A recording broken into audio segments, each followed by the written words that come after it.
एक छोटी सी कहानी है एक टीचर की जो अपने स्टूडेंट के साथ घूमने निकले थे। एक गांव से दूसरे गांव जाते हों और एक शहर से दूसरे शहर जाते हों, यही उनका घूमने का तरीका था। जो कि घूमने निकले हुए थे तो जहां पर भी शाम में रुकते थे वहां पर प्रवचन देते और उससे ज़्यादा बात नहीं करते क्योंकि उन्हें शांत रहना पसंद था। लेकिन उनका जो स्टूडेंट था उसको दुनिया की चीज़ों में और दुनिया की बातों में बड़ा इंटरेस्ट था।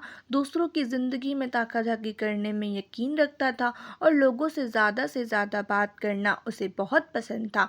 उस लड़के के टीचर को यह सब बातें पसंद नहीं थी। वो दूसरों की ज़िंदगी में ताका-झाकी करना पसंद नहीं करते थे। वो अपने काम से काम रखते थे और रास्ते पर चलते थे। एक सुबह निकले वहीं अपने सफ़र पर और एक नदी किनारे उनका गुज़र हुआ। उन्होंने देखा कि एक मछुआरा जो है मछली पकड़ रहा था। वह तो चुपचाप निकल गए वहाँ से, लेकिन उनका जो स्टूडेंट था उससे तो रहा नहीं गया। वह गया दौड़ करके मछुआरे के पास और उसको अहिंसा का उपदेश देना शुरू कर दिया। तुमको हिंसा नहीं करना चाहिए, यह गलत काम है, यह है वह है, ऐसा बोलने लगा। बहुत देर तक उसे मछुआरे को समझाता रहा। मछुआरे ने बहुत देर तक कुछ रिएक्ट नहीं किया, मतलब कुछ बोला नहीं उसको। लेकिन जब वह स्टूडेंट बोला ही जा रहा था और ज्ञान पर ज्ञान दिए जा रहा था तो जो मछुआरा था वह फिर शुरू हो गया। फिर दोनों के बीच बहस शुरू हो गई।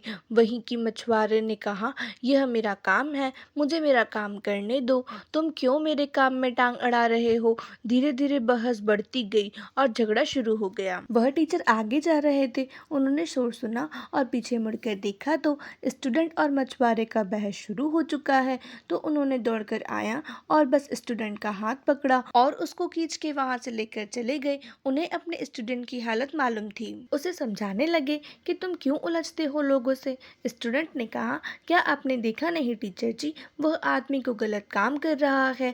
मैं उसे शिक्षा दे रहा हूँ कि हिंसा नहीं करना चाहिए, अहिंसा का रास्ता अपनाओ। तो टीचर ने कहा, तुम क्यों उसे शिक्षा दे रहे हो और तुम उसके पीछे क्यों पड़े हो। स्टूडेंट ने कहा, मुझे उसे समझाना पड़ेगा, उसे तो कोई सजा नहीं दे रहा है।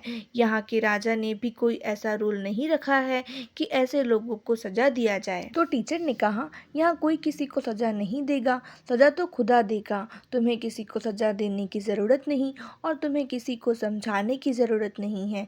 स्टूडेंट ने कहा, वह क्या किसी को सजा देगा। टीचर ने कहा, बस वह वक्त आने पर वह अपना फैसला सुना देता है।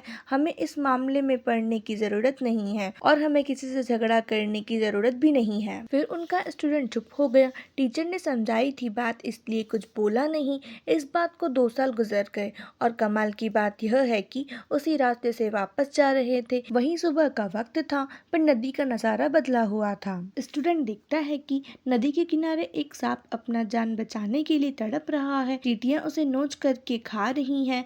स्टूडेंट को यह भी देखा नहीं गया और दौड़कर गया उसे सांप को बचाने के लिए। टीचर ने फिर से हाथ पकड़ लिया और बोला, नहीं, जो हो रहा है होने दो। स्टूडेंट ने कहा, आप मुझे अजीब तरह से पेश आ रहे हो। मैं कभी हिंसा करने वाले को रोकता हूँ तब भी आप रोकते हो और कभी किसी की जान बचा रहा हूँ तब भी आप मना कर रहे हो। टीचर ने कहा, मैंने कहा था ना, वह खुदा अपना फैसला सुनाते हैं, अपना फैसला सुनाने दो।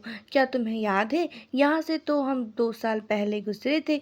यह जो सांप है यह मछुआरा है और यह जो चींटियां हैं यह मछलियां हैं। ये दूसरा जन्म ले चुके हैं। अगर तुम इनको रोकोगे तो यह तीसरा जन्म लेगा अपनी सजा भुगतने के लिए। एक छोटी सी कहानी, इसका सार यह है कि अगर हम अच्छा करेंगे तो हमारे साथ अच्छा होता चला जाएगा और अगर हम बुरा करेंगे तो हमारे साथ बुरा होता चला जाएगा। याद रखिए, आगे पीछे दाएं और बाएं देखने की ज़रूरत नहीं है, बल्कि ऊपर वाले को भी देखना ज़रूरी है क्योंकि वह सब कुछ देखता है। आज की स्टोरी बस इतनी ही। अगर स्टोरी अच्छी लगे तो चैनल को सब्सक्राइब करें और वीडियो को लाइक करना भी मत भूलिएगा। मिलते हैं नेक्स्ट स्टोरी में, तब तक के लिए थैंक्स फॉर वॉचिंग।